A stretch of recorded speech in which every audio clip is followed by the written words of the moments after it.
Hello, and welcome to the Rest, Repair, Recover podcast. I'm Susie Bolt. This is a space for anyone who's navigating chronic illness. We are here to share real stories, helpful insights, and honest conversations about what it really takes to help yourself heal a tiny bit every day. So whether you're in bed listening, you're on a gentle walk, or you're just needing some company as you go about your day, I'm so glad that you're here.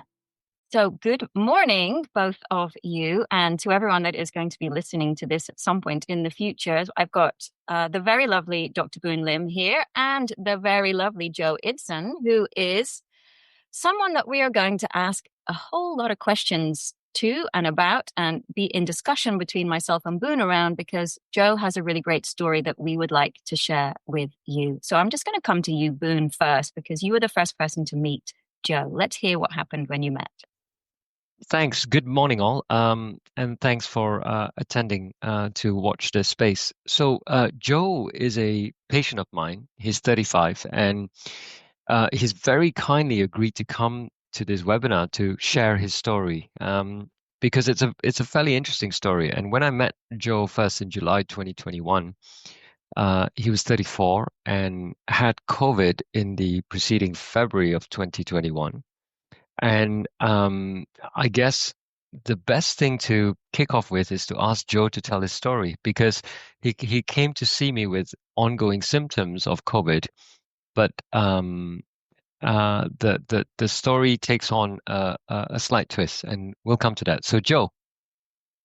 Hey, so I guess I got COVID in February 2021, and I had a sort of 2-week flu with it. It was, I guess there was sort of 3 or 4 days in the middle where it was pretty bad. And then I sort of made a full recovery. It sort of took me 2 to 3 weeks after that to make what I thought was a full recovery. And then I started getting some quite intense palpitations and racing heart on standing, and attended A&E maybe 2 or 3 times in a week, with these symptoms that I didn't really know what was going on. And I sort of had the all clear from A&E, but on my heart, but the symptoms sort of didn't ever go away. They just actually progressively got worse and worse. And I was at that point where, every time I'd stand up, my heart rate would be 120, and I ended up sort of being bedbound with that. Gosh, Joe, so can I pick your brains on that? So in the first 2 weeks when you had COVID, did you actually have such bad symptoms of standing palpitations, or did that really start to develop later on? I did have some palpitations for a couple of days in the middle where I had sort of shortness of breath, and palpitations, but that was only for a couple of days. They disappeared. It wasn't until sort of maybe a month later that they became sort of chronic, and they were there daily. And particularly bad on standing. And was there a particular kind of moment, a solitary, definable moment, at which point suddenly your symptoms worsened at a month following the infection? Yeah, absolutely. Yeah. Like one day I just woke up and they were, they were there out of nowhere. And that's interesting. I just want to share, or take a moment to share it. In my experience, patients often have more typically a mild COVID illness, not a severe one that requires an admission to hospital during the 2-week COVID period or 1-week COVID period. But it's often a time they grumble along, slightly more fatigue, and they consider that a normal recovery from a severe viral illness. And then at some point, 3-4 weeks down the road, sometimes longer, 6 weeks down the road, they're floored typically by a solitary moment of waking up and feeling something is off. And from that day onwards, something switches. And that is the description you've given. And it's quite interesting that this wasn't a gradually progressive thing following COVID. It would appear that you had an illness. After the illness, had a few trips to A&E, and then perhaps something different happened, which made you transition from this COVID, I presume, fever, cough, feeling generally unwell, to coming into a whole new different kind of symptom profile, which you couldn't explain, right? Exactly that. And it just it got worse and worse, I guess, to the point where it was sort of quite debilitating. And I then started doing lots of research around long COVID and seeing lots of stories pop up online of other people dealing with similar symptoms. And then was lucky enough several months down the road to then be referred to a cardiologist and then eventually to see you, Dr. Lim, which is when I guess everything changed and I sort of got a bit more clarity on what was going on. Good. So can I ask you to tell me about that journey again? So you saw a cardiologist, I guess in Newcastle, and That's right. and that cardiologist gave you a diagnosis of long COVID. Is that right? Yes, yeah, and I was, but it was at a time where everything was done remotely, so I didn't see the cardiologist in person. I did have an echocardiogram at the time, and that showed, I think, mild pericarditis. So I started on a treatment of colchicine and metoprolol, beta blockers, and also H1 and H2 antihistamines. Good. And how did you find those work for you, the metoprolol and the H1 and H2? Initially, I guess in that sort of the initial period where my resting heart rate was pretty high, they worked quite well. But then things again gradually deteriorated over a few weeks. And actually, I think they then started becoming a hindrance, I guess, knowing what I know now because of the effect on my blood pressure. Yeah. So what Joe's talking about there specifically is the fact that one of the issues with orthostatic intolerance is that the blood pressure can fall slightly when you stand up, and that is dependent blood pressure or your blood volume being dependent on gravity. And so when you stand up, gravity literally pulls your blood from your head, from your heart down and parks it into your lower limb vessels, which are huge reservoirs or huge capacitance vessels that can take the blood away. And when the blood empties from your heart, and in Joe's case, if the heart is emptier, then every contraction of the heart doesn't send enough blood out. And that's called a stroke volume. So Joe's stroke volume was reduced. And in the reduction of stroke volume, the body needed to compensate to continue to maintain a cardiac output. Now, the cardiac output is the amount of blood that circulates around the whole body in 1 minute. And so the natural way the body does this is actually to increase adrenaline or the fight or flight response. And in doing so, despite beating less blood or less volume of blood per stroke volume, Joe could increase his heart rate so that as a product, well, the end product, which is the cardiac output of stroke volume times heart rate, still maintain a cardiac output, i.e. the same level of blood flow throughout Joe's body in every minute, but with a very, if you like, empty heart that needed to beat a bit faster. And that explained his slightly higher resting heart rate, but also his exaggerated tachycardia or his palpitations when he stood up, because the blood just washes away, the heart empties, and then he needed that response. And the point that Joe makes is metoprolol or any beta blocker are also antihypertensive drugs. So whilst it could be useful as a beta blocker to minimize your heart rate profile, metoprolol can actually lower your blood pressure. And in some patients who start off with low blood pressures already, that can actually make potentially the symptoms of low blood pressure worse. So the dizziness and the fatigue can actually be worse, although the palpitations can improve. And so when Joe came to see me in July, probably 5 months after his initial diagnosis with COVID, one of the things that we did, Joe, I don't know if you remember, we switched you from metoprolol to this other drug called ivabradine, which doesn't have the blood pressure lowering effects, but which could still lower the sensation of tachycardia palpitations. How did you find that, Joe? I mean, I think that was integral really to that sort of phase of my recovery. It just enabled me to sort of get back on my feet and start implementing some of the other more holistic strategies around recovery, I guess. And I tolerated that a lot better than the metoprolol. And at that point, were you still taking the antihistamines, Joe? I think I'd stopped at that point. I hadn't quite figured out that part of my long COVID, and I wasn't really sure whether they were actually helping at that point. So I was just purely on the ivabradine. Okay, and if I were to ask you, it's a question I often ask my patients, to think about wellness score between 0 and 10. So 10 is completely well, 0 is completely unwell. Okay. So bedbound, not doing very much, could be a 1, let's say. Um, in January, before you had COVID, would you say you were close to a 9 or 10 in good health? Yeah, I was doing everything I wanted to do. Yeah, good. absolutely. And what about in the first week in COVID, in the middle of COVID, where were you in terms of health score? Probably a 2 or a 3. Okay.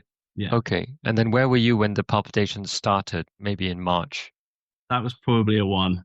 Okay. So actually, the 1 month after episode was worse than it was actually suffering with COVID, right? Yeah, Yeah. absolutely. And then where were you when you came to see me, say June, July? I think probably close to a 0 at that point. Oh, so you had deteriorated further. So, Yeah. I just want to make it clear to everyone watching that long COVID is a very debilitating illness. So COVID is bad. And most patients who have COVID, in my experience, have a minor illness. So they go from a 10 maybe to a 7 or 6. But the long COVID aspect, particularly if prolonged, can then step patients down to a 5 or 4. And in Joe's extreme case, from a 3 to a 2 to a 1 to a 0 or a half. And that was where he was at 6 months after recovering from COVID. So this great kind of expectation mismatch, I guess, with Joe, his colleagues, his friends, his everyone around him, his work particularly, who might expect 6 months after, what are you still doing? Feeling awful, right? You can speak. COVID was long gone. Why are you still not back at work? These are the kind of other elements that we had considered. And I guess close to the point that I saw you and started at Aberdeen, I also arranged a few tests. One of them was a tilt test, and I might show that in a short while. But I want to bring in Susie now, because at that point, I felt, Joe, that you had a lot of other kind of factors that I couldn't give you the time in a very short consultation to try and address. And perhaps, I might start by saying Susie is a phenomenal uh, human being, right? To start off with, she has the ability to connect with patients, and I've seen, in fact, Susie didn't reach out to me. Many patients have come to me after I have seen them for long COVID, and I was actually introduced to Susie via a patient, or I came to know of Susie via a patient, not a patient, several patients. And so I thought, who is Susie Bolt? And at that point, I did a webinar. It so happened to be a webinar that I held in Welbeck. And I did mention that part of the recovery from long COVID, there are certain facets of long COVID recovery that go beyond what we as medics could offer. And I just made a mention that there was this particular long COVID yoga program that a lot of patients were telling me about. And then lo and behold, 1 week later, I get an email from the very Susie Bolt, which had reached my spam. And she said, I think you're talking about me, Dr. Lim. Can we catch up? And that's how we actually met, first of all. And I don't know why, but I was going through my spam folder. I don't normally do this. So this is serendipity, Susie, I guess. And I found the spam folder, and I found her name. And then I called her one day. And that was the beginning of my kind of interactions with Susie. And since then, I've sent many more patients to Susie, and universally, they've given me the story that you're about to tell us. So I don't know what order to do this in, but Susie, perhaps I'll come to you now, just to say, your initial interaction with Joe, and in fact, I'm so sorry, I take it back. Susie has such a successful online yoga for long COVID recovery program now that she puts out every day or several times a week, and they are on replay. That what in fact happened was Joe just joined the program, but didn't necessarily join a live class so often, because Joe has a busy job, and therefore caught on the replay. And so it's so interesting this morning before the webinar that Susie and Joe have never really truly met, or Susie has never met Joe. Is that right, Susie? That's absolutely right. The first thing that I knew about Joe was that he sent me an email saying how much he wanted to thank me for the program that he'd been following kind of religiously for months, and that, he was citing the work that we did, and his participation in the program as being one of the fundamental aspects of his recovery. And I thought, who is this person? Why have I never met them? Why have they not shown up live? This is really interesting, which is why it was so amazing to meet Joe this morning, because, of course, I've never seen his face, and yet he's been looking at mine for months. What a phenomenal story. Joe, so can I ask you, so after we first met, I mentioned Susie, you kind of enrolled in a program. Tell me about, in fact, just take a step back. Tell me about what other symptoms you were having at the time beyond the kind of specific palpitations on standing. So I had the sort of classic fatigue. So I just get sort of, my whole body would go sort of very heavy, and just super tired the entire time. Sort of like struggling with speech, and what else? Inflammation, so joint pain and muscle pain throughout my body.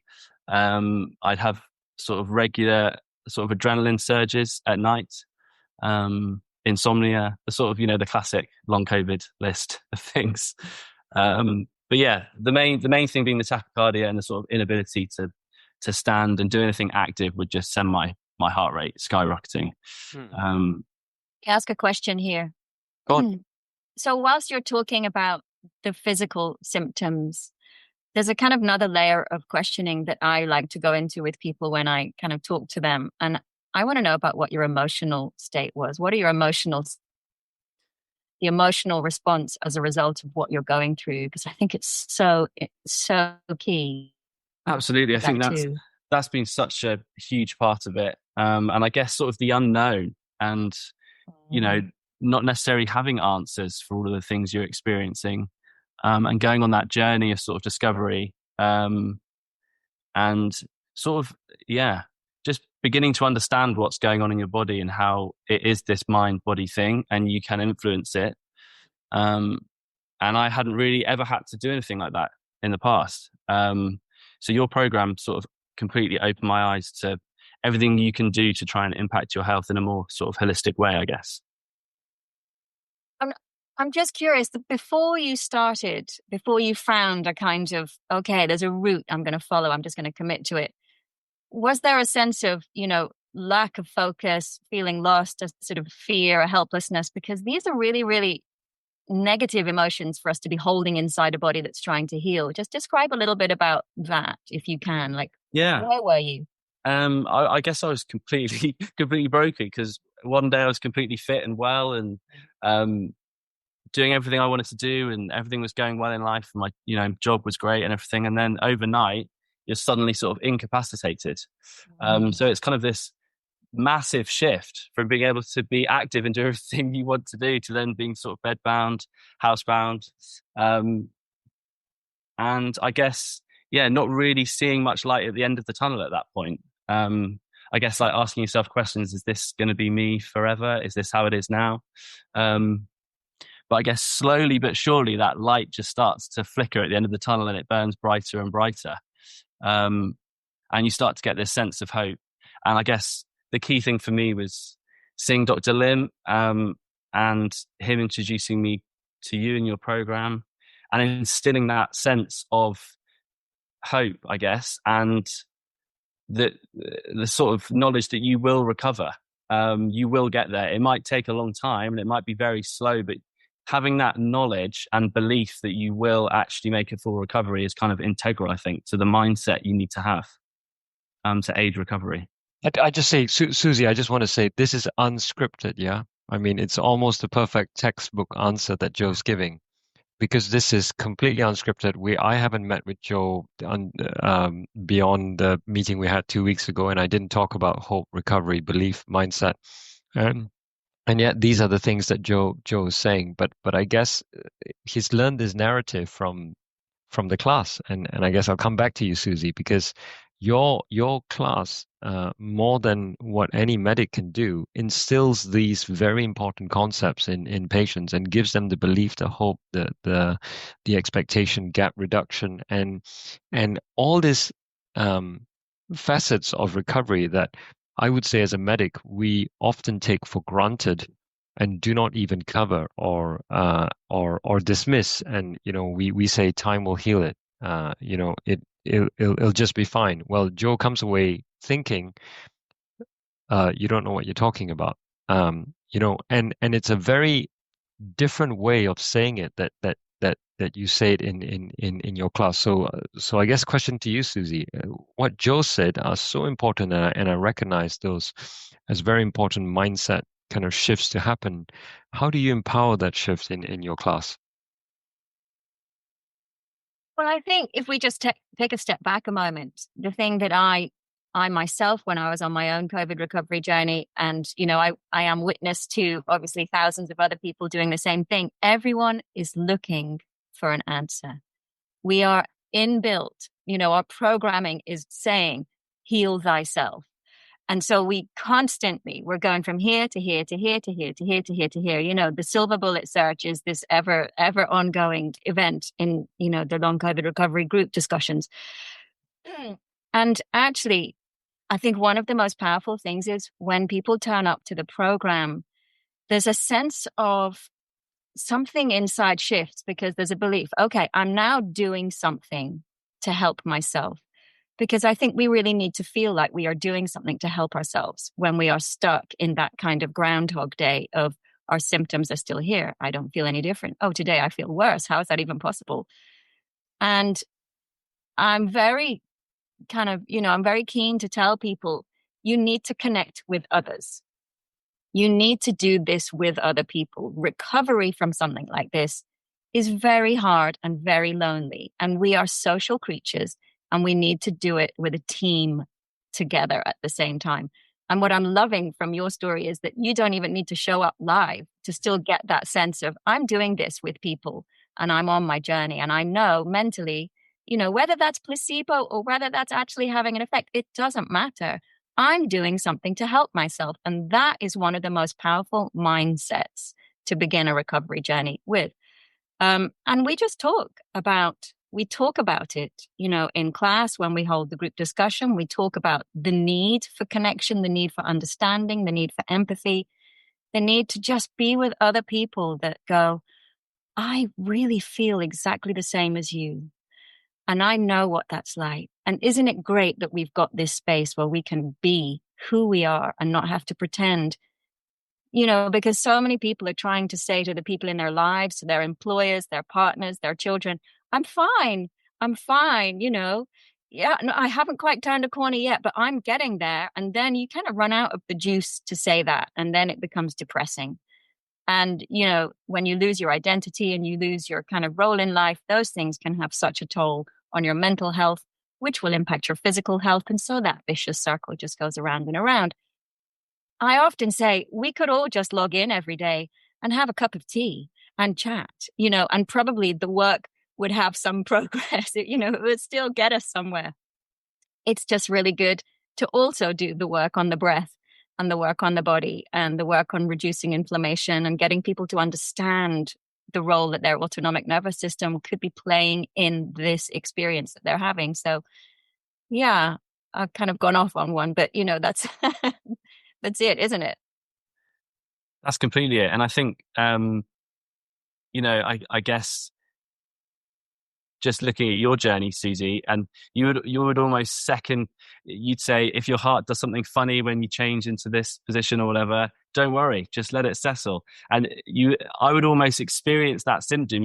I could tell that you had experienced what I was experiencing, and yet I could see how far you'd gone on your journey, and you were sort of a year down the line.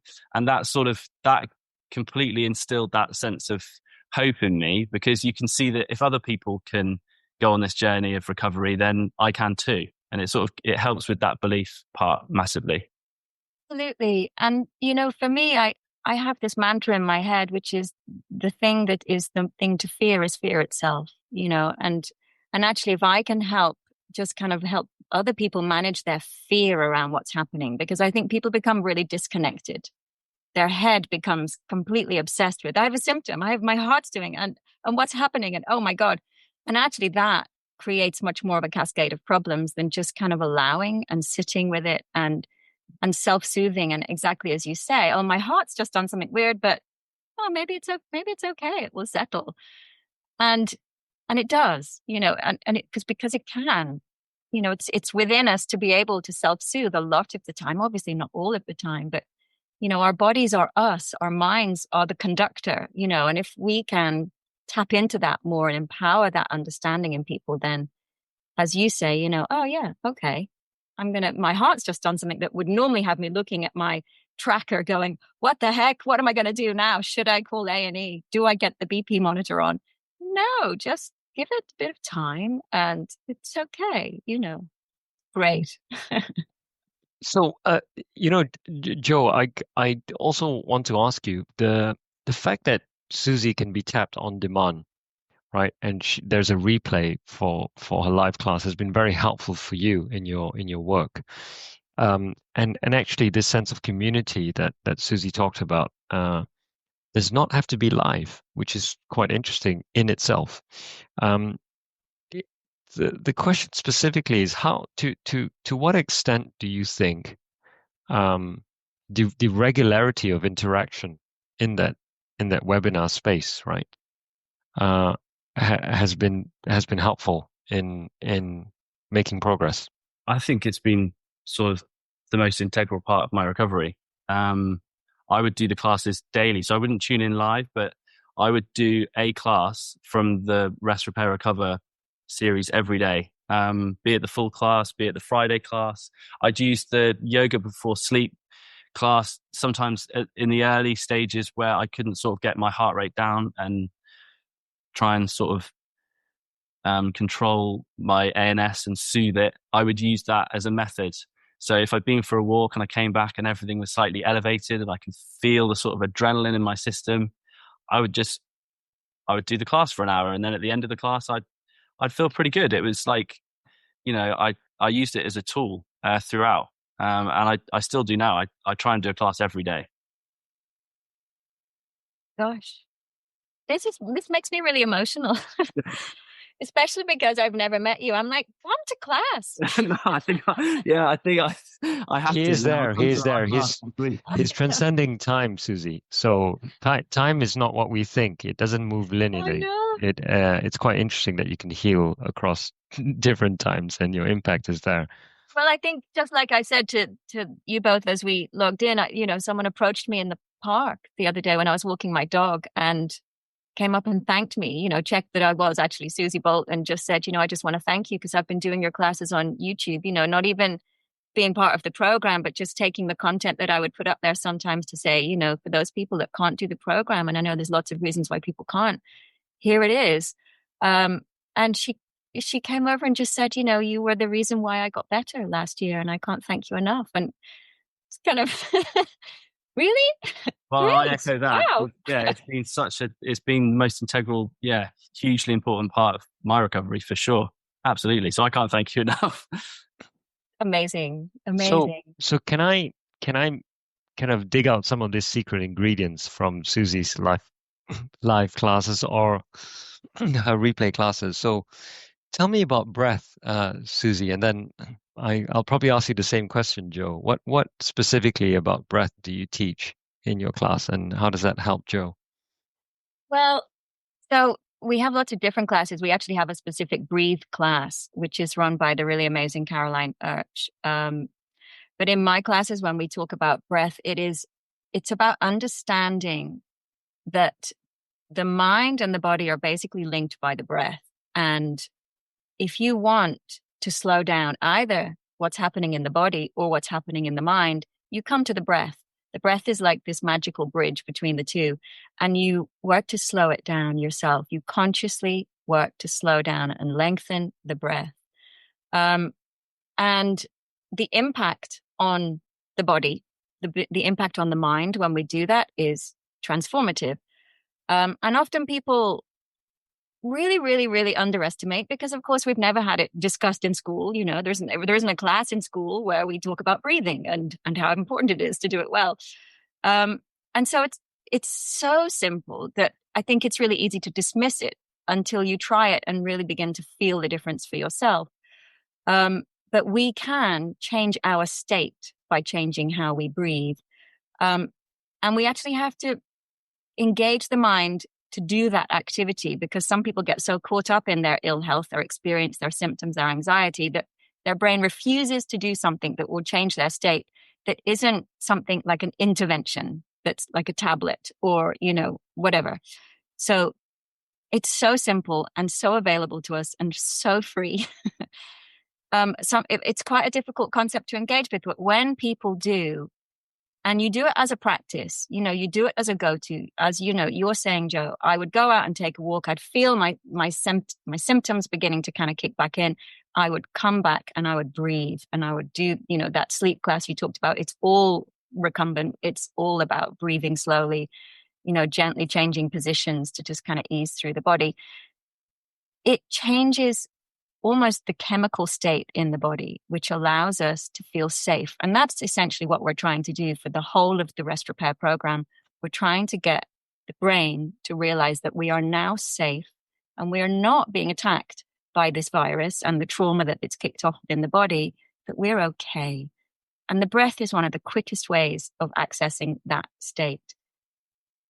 And one of the most challenging. So, Joe, how have you found getting into the breath practice? Did you find it difficult to focus the mind to get that breath in the way that Susie described first, or did you get straight into it? Certainly, at the start, it was challenging. I think at that point, it felt like even breathwork wouldn't sort of control my heart rate and try and bring it down. There was just too much adrenaline in the body. But with time and patience and practice, I tried to do sort of breath work 3 times a day. And within sort of a month, 6 weeks, 2 months in, I really then started to see the benefit of it.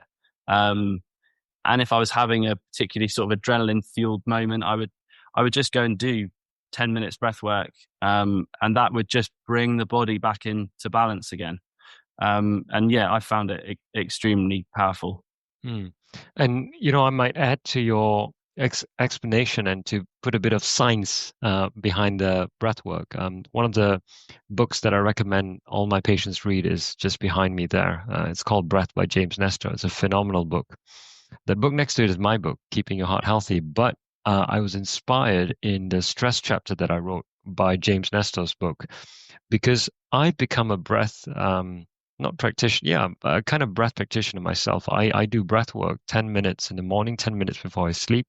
And whenever I'm in the middle of a stressful period, I also do some breath work. But the way I look at breath and the way I look at diaphragmatic control of breath is that we have this autonomic nervous system. And I've no doubt now that in a majority of patients, more than 50%, maybe even as high as 70% of patients who suffer with long COVID, there is going to be a slight abnormality in the way our autonomic nervous system controls our resting heart rate, resting blood pressure, level of adrenaline. I mean, people talk about this adrenaline surges. That's part of the autonomic nervous system that controls all the bodily functions we don't have to consciously think about.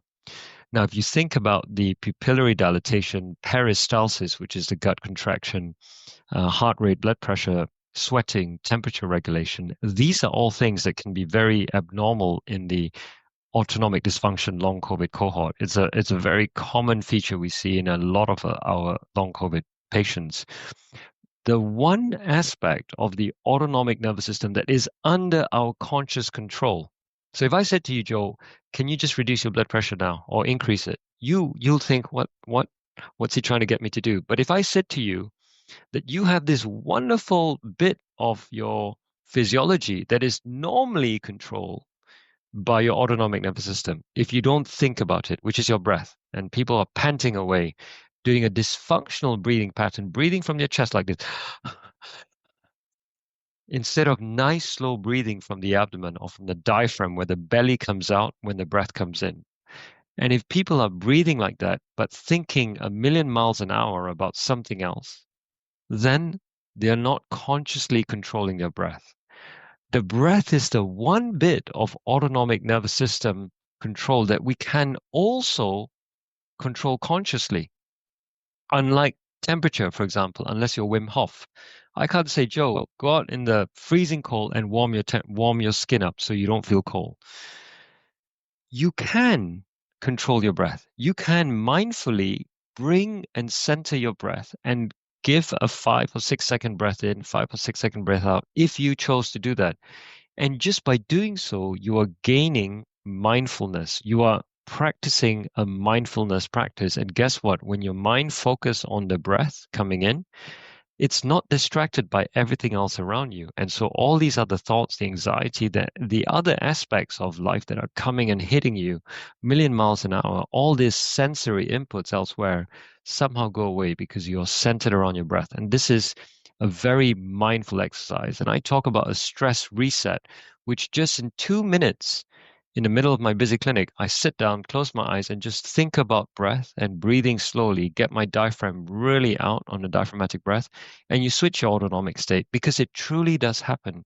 So it is a fact that you can regulate your heart rate, and the respiratory sinus arrhythmia, or what's called heart rate variability, is a marker of your breathing and the influence of your breath on your heart rate. It's directly linked. And you can demonstrate that time and time again. And the question is, we need to come into that practice, and more important, that belief system that breathing can work, which is part of the problem with 20% of my patients, that they sit in front of me in clinic. They've come to see Dr. Lim. Oh my goodness, they're expecting this wonderful drug, whether it's midodrine, ivabradine, or some super intervention. And I say to them, you need to learn to breathe. And they walk away deflated because, and probably like thinking, what? I've come all the way and he's just asked me to breathe. And yet that is such an integral part of recovery, as you've both shared. And I want this, to be super clear to everyone listening, that we all three of us now know the benefit of breathing. We all three of us practice it. And I see the manifest improvement in my life. I haven't had COVID, fingers crossed, but it already calms me down and allows me to perform better in my day-to-day practice. Susie. I wish it were taught in schools. I mean, really, for me, this whole journey, the whole kind of voyage of discovery that I've been on for the past couple of years has really made me look at the way we teach health, the way that we educate our children, because we've sort of disempowered people, I think, in some ways. We get very, very unwell, or even if we just get a little bit unwell, we go and see someone, they give us something, we get better. And so we're on this kind of hamster wheel of expectation. When something really kind of murky, like long COVID, pops its head up into the big picture, we still have that expectation. So, okay, I'm the most ill I've ever been now. Come on, where's my magic pill? Because you've given it me all the rest of my life. What about now? And we're so complex as systems that it's a really, really difficult mindset shift for many people to go on, to actually want to believe that they could help themselves in a way that, perhaps the traditional medical routes can't. And I think that's it's a big issue in the way that we learn about ourselves and our bodies and our well-being, and if there's anything that we take out of this, I would love there to be just a bigger discussion around health and managing ourselves and the importance of things like breath and understanding stress and its impact on the body, and understanding how our bodies work a little bit and how we can sort of fine tune them ourselves without necessarily needing a drug. That's one of the things that I really see, because people, the people that come into my program, they've come in because they're open to the idea. And, let's look at the numbers of people dealing with long COVID. We've got over 1 million people that they believe right now in the UK alone are dealing with this journey. Now, I don't have 1 million people in my program, thank God. But that means there's a massive amount of people out there still going, well, I'm going to be waiting for that cure because I don't believe that this is going to be the route for me. Maybe I'm too unwell. Maybe I'm, more unwell than the other people that are recovering. So actually, this is a really great moment maybe to come back to Joe. You did a tilt table test with Boon. Is that right, Boon? Yeah. So he did a tilt table test with me. And if you don't mind, I don't mind sharing a data on a shared screen. I think it might be quite instructive. Joe, you don't mind me sharing? No, that's fine. Yeah, I asked you at the start, so this is not Joe under pressure. So we have a lot of people on the program who've also gone for a tilt table. So I know that this is really valuable information that we can share here. Yeah, can you see my screen, guys? Yeah. Yeah. Okay, so what I'm gonna start off saying is that this is Joe's tilt, and this is Joe lying. Can you see my pointer? It is Yeah. coming out nicely, right? Let me make it a bit bigger for clarity. Um, Now, maybe I can't, but let me get it red. So can you see I'm pointing out the time frame here? This is time in a 2-minute block. And at 5 minutes, what's happening is Joe is lying flat like this, okay, on a tilt table test. Now at this point, 5 minutes in, Joe is tilted upright. So essentially, we're tilting him upright to a 60-degree simulated stand with his feet supported on foot plates. And so one of the things here is Joe's lower limbs are kind of immobilized, so he's not able to contract his muscles like that to try and push the blood back up. He's encouraged to remain very steady, and this enhances the peripheral venous pooling. We talked about this at the start, where the blood pools, and you can see that what happens here is that Joe's resting blood pressure is around there. Let's say 125/75, okay? But what happens is that Joe, during tilting, accelerates or increases his blood pressure immediately after head up tilt. And this is counter to what I just said, right? Because I said, surely the blood pressure falls when the stroke volume falls. Why is it that Joe's blood pressure is rising up to, I guess, 170 here, as you can see? Sometimes there's a slight calibration error, but still the trend is an increase, definitely. And this mirrors his heart rate increase from 75 to 120 beats per minute. And so Joe is tachycardic. The definition of tachycardia is a heart rate that is greater than 100 beats per minute. And guess what makes Joe tachycardic? Standing on a bed and just being tilted up 60 degrees. Now, who would have thought that such a stressful response to Joe? It's equivalent to Joe running a decent pace, right? Because he was fit and healthy before. And yet all he's doing is standing. And the mechanism here of this tachycardia is what we talked about. Joe is spewing out a lot of adrenaline. He's activating the sympathetic nervous system.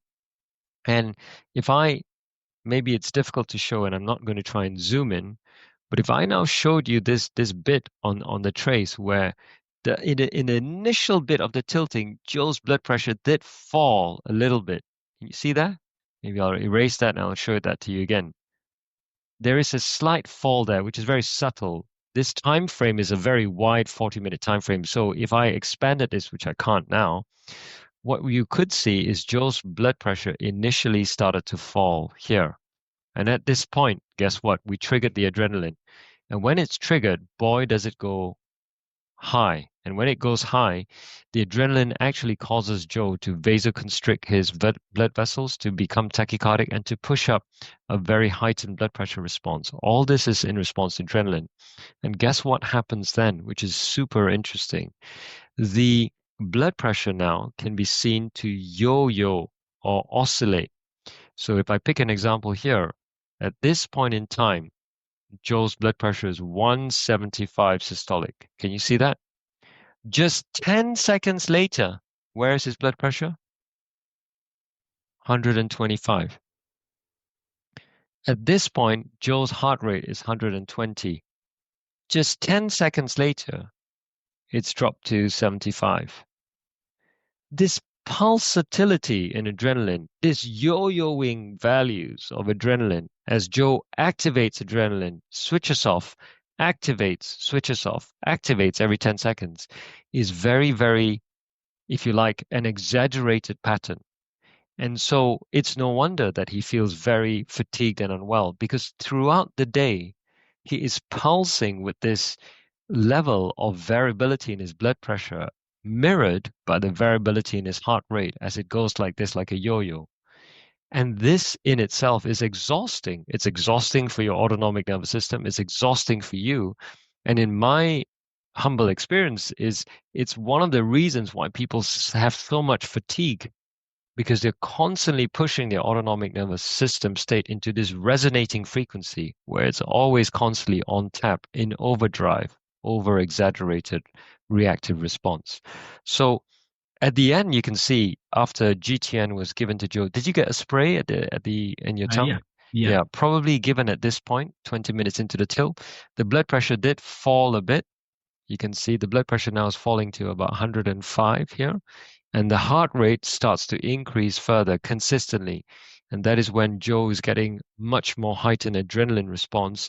And at that point, I think Joe feels quite unwell, sickly during the tilt table test. And it's no wonder at this point, we need to put the tilt table down because you are experiencing what you did. Just remind me, Joe, how did you feel at this point on the tilt? I guess just as if I was about to pass out. I guess super hot, sweaty. Palpitations were pretty intense. I think I might have said it feels like someone's kicking me in the back at that point with every Gosh. heartbeat. So, Okay. yeah. So this is a typical autonomic profile of a patient with, I guess, long COVID, and we see this kind of profile in more than 70% of patients that we tilt, and it gives us a clear indication that there's something amiss with the autonomic nervous system. And just before, I know Susie's just thinking hard. I can see it in her face now. But we're trying to relate this back to everything that Susie gives you in her program, right? And I would say those elements that Susie brought out right at the start are also a critical component, because guess what amplifies this autonomic nervous system state? Your thoughts, the pattern of subconsciousness, which are centered on doubt, fear, anxiety, stress, will really amplify this autonomic states, right? And I think the treatment here must go hand in hand. So in this particular case, or in all the patients who come to see me, I'm just going to stop sharing for a while. In all the cases who come to see me, we talk about the kind of autonomic treatment profile to enhance your volume of filling. So I would have advised you, Joe, to drink more fluid, to have a bit more salt in your diet, to potentially wear compression stockings, to potentially wear abdominal binders, to do recumbent exercises. These are the things that the medical team can do. If your tachycardia is very bad, we sometimes give ivabradine, which is what you had. If your blood pressure wasn't so low, we could give something like propranolol, or in your case, metoprolol is what you were given. That can be helpful if your pressure is not low. And these are the kind of medical treatments. If your blood pressure is very low, we could give you midodrine or fludrocortisone. But that would only treat one aspect of your long COVID experience. What we're very bad at doing, and I said this at the start, I'll say it again, is we don't typically focus in a medical clinic on the other contributors of your autonomic nervous system, because this is subconscious. And if I said that your subconscious state can amplify these findings that we've seen on the tilt, can amplify your negative experiences and amplify your illness, then clearly a double-pronged approach with the medical side, but also the holistic side, the breath side, the stuff that Susie's just been talking about is very crucial. And I guess that's why we wanted you on this talk today, Joe, because I think you are the best example of somebody who's benefited from both sides.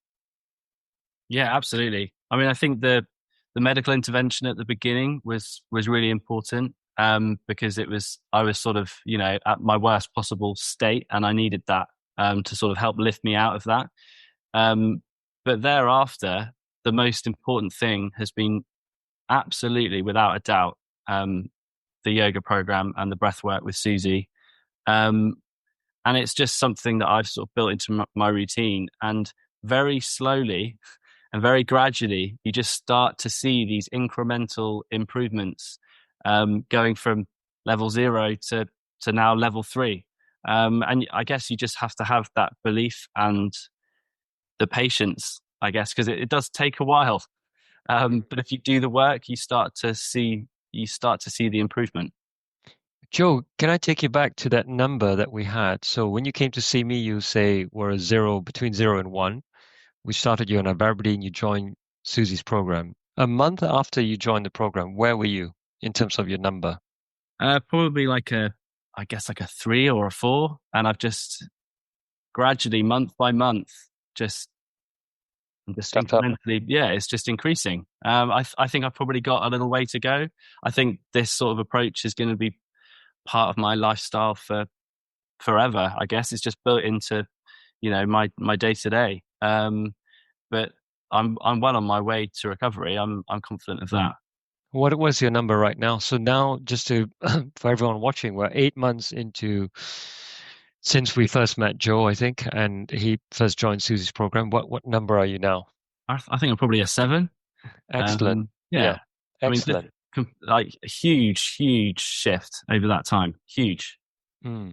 And I just want everyone listening to note that Joe said 7, he smiled and he said, "Great, big shift, right?" I have patients who said, "I'm still a 7. Oh, not a 10." And that is also part of the training that you get on the program. Do you want to speak to that, Susie?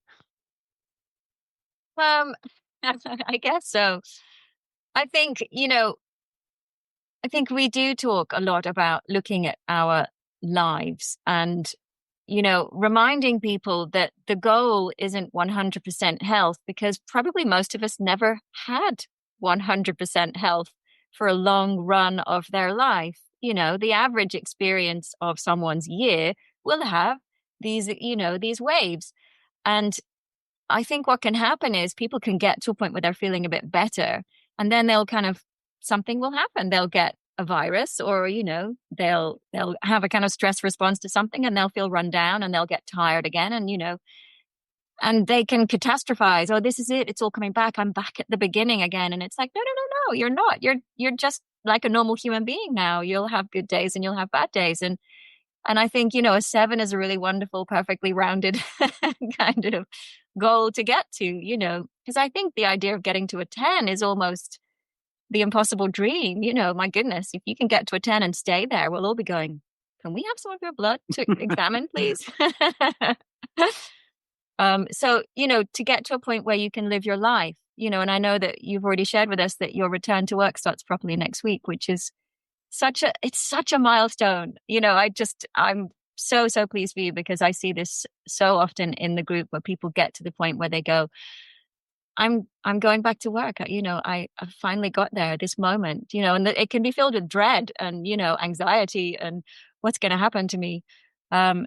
But I think you have to take the learning that you've got on the journey with you. You can't just go back to who you were before, going at full pelt and perhaps out 5 nights a week. I'm not saying that you were, but, some people do have these very, very demanding lives. And actually, this whole process, I know for me, has taught me living your life at that pace takes its toll. And at some point, that toll will manifest into something like this. Just tell me a little bit about your life before Joe. Yeah, I guess it was pretty full on. I work in the music industry, so it's kind of, it's part job, but it's part lifestyle, I guess. It's kind of those lines are blurred. So it's super exciting, but yeah, you are out during the week in the evenings and at the weekends, and it's amazing. But it certainly takes its toll over a number of years living that way. So it's just taught me to sort of this whole experience, I think, has taught me to slow down a little bit. And it's almost given me this superpower that I can recognize those sort of state shifts happening. Whereas before you'd be completely unaware. They'd be happening subconsciously, and you would have no awareness that you were maybe being stressed or like feeling anxious or something was going on. But now I'm so aware of it that I can almost nip it in the bud before it even becomes a thing, My goodness, Joe. I mean, my mantra of 2022, Joe, you just said it, to become more aware. And the ability to recognize an internal state shift is so important for me. I don't have long COVID, but I have lots of interactions with many people, colleagues, patients, and family members. And I also need to regulate my own emotional states, right? Because sometimes one of the challenges I find is dealing with a patient with long COVID potentially who comes into clinic with that great expectation. They've come all the way to see Dr. Lim, who's going to fix them in half an hour. Yeah.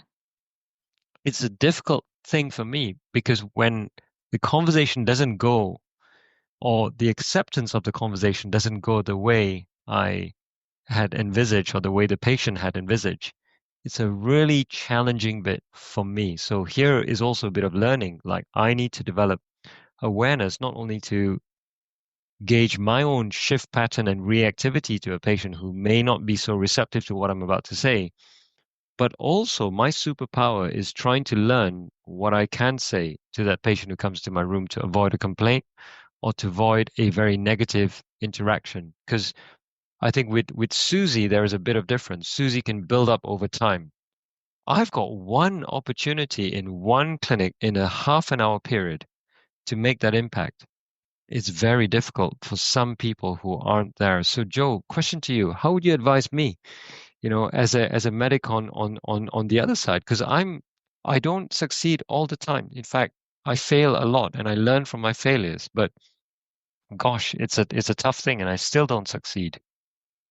I mean, I don't think I'd be where I was without all of your advice and you connecting me with Susie and her program. So I'm not sure I can offer much there, but I guess it's just ensuring you take the time to sort of soothe the mind and the body and allow your body to just come back into balance, because you might not be aware of it, but it might be doing all sorts of crazy things, and that over time can gradually sort of take its toll. And I think everybody just needs to maybe, once a day, just take some time to sort of be at ease. Excellent. Joe. Excellent. Love You've it, Joe. nailed it, Joe. You've nailed it. Great. That's it.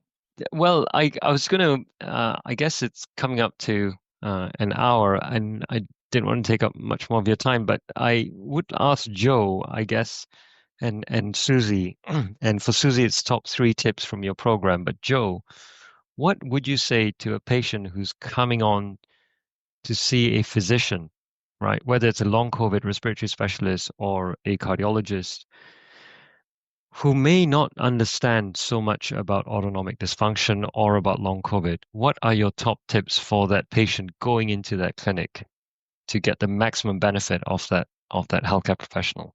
I think it's number one, I guess, is probably understanding scientifically just the basics of what's going on in your body, and just having a really basic understanding about the sort of impaired vasoconstriction and how that affects your blood pressure and your heart rate, and the sort of knowledge that there's nothing wrong with your heart, and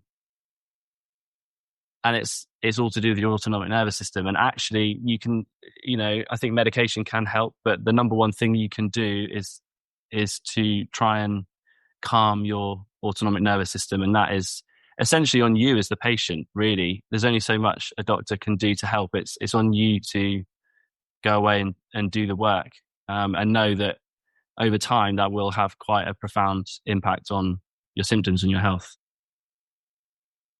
Excellent, thank you, Susie. Top 3 tips from that you can give patients who may not have joined your program. Sure. Well, I think educate yourselves, and there's a lot of information out there now. I know, Boon, you and I have spent a lot of time making sure that the kind of information that we've been talking about here is widely available to people who might not get such satisfactory experiences with their, brief encounters with a cardiologist. And I hope that some of that is just reassuring people that they don't necessarily need to get back on a 7-month waiting list to be seen by someone to have a slightly less than validating experience. That actually there are things that they can do. So number 1 would be educate yourself by whatever means possible. Number 2 is find your tribe. Don't do it alone. That's it. It's hard. And, I'm not the only recovery group that exists now. There's lots locally. The NHS are trying to put things together. It might not be for very long. They might be able to offer 6-week programs, but, find your tribe and connect with other people, because we do need inspiration and motivation from others to do it. And we need to know that, we're doing something sort of in a progression. We're going to do the work. We're going to start on day 1. And from here on in, I'm going to keep going with my recovery. And that basically leads me to 3, which is believe that what you're doing is helping yourself, because it is. Don't give up hope. Don't throw your toys out the pram and go, oh, well, after 2 weeks of breathing, I'm not better, so it's not working for me. As you've heard brilliantly from Joe, it's taken months. But he's now at a point where he's going back to work, and, he didn't shoot around for all the silver bullets. He hasn't gone to Germany for his blood filtered. He hasn't gone to hyperbaric chambers, and I see lots of these things that people try and they help for a bit and then they don't help. And actually the thing that I hear from Joe is, I've just done the work and it really resonated with me and I've done it daily. And now I'm at a point where I'm not going to be talking about it so much anymore, which is a real joy, right? Thank you so much for that. And so well done, Joe, for getting back to work next week. I've got 2 more things to share, I guess, before we close. The first is the top tip for seeing a doctor is when you're in a waiting room and the doctor's running late, just focus on the breath and calm yourself down. And it's worth saying to your doctor, good morning, good afternoon, how are you doing today? That always sets your energy levels and the autonomic nervous system states of both individuals, the doctor and you, to be in the right place for a reciprocal healing relationship. Because a doctor sometimes also needs healing when they're in a room in a frazzled, busy clinic. So we are human, just like you are. And so we don't sometimes have all the answers. And I guess the final thing I will share with you, Susie, is that I'm going to read out the exact wording of one of my GP patients. So this patient is a GP, all right? Right. So she's medically trained, and she said, P.S., written on the 25th of February, Dr. Lim asked me yesterday to name one best thing about Susie Bolt's classes Facebook group. I said it's learning to pause. But after reflection, I think it's to feel part of a community. With such a severe, life-changing, unknown new illness, one can feel extremely isolated. To meet with others with the same illness, to support each other, as well as to swap tips on what may help, reduces the fear, which is massively influential to recovery and recovery mindset. I thought he might want to know. What a lovely way to end this webinar. And with that, I'd say thank you to you both for your time this morning. Have a great start to your full-time job back at work, Joe. Thanks, Dr. Lim. And thank you so much to both of you for everything. No, it's been an absolute honor. And, now I know you exist. I'm even more honored. Thanks so much, guys. Thank you, Boon. It's been really, really lovely just to have our work talked about this way. So I really, really appreciate it. Thanks, guys. Thanks so much for listening to the Rest, Repair, Recover podcast. If this episode brought you comfort, insight, or even a little spark of hope, I'd love it if you left a review. It really helps more people find this kind of much-needed support. And if you know someone that needs to hear this too, please share it with them. I'm sending love, as always. Look after yourselves.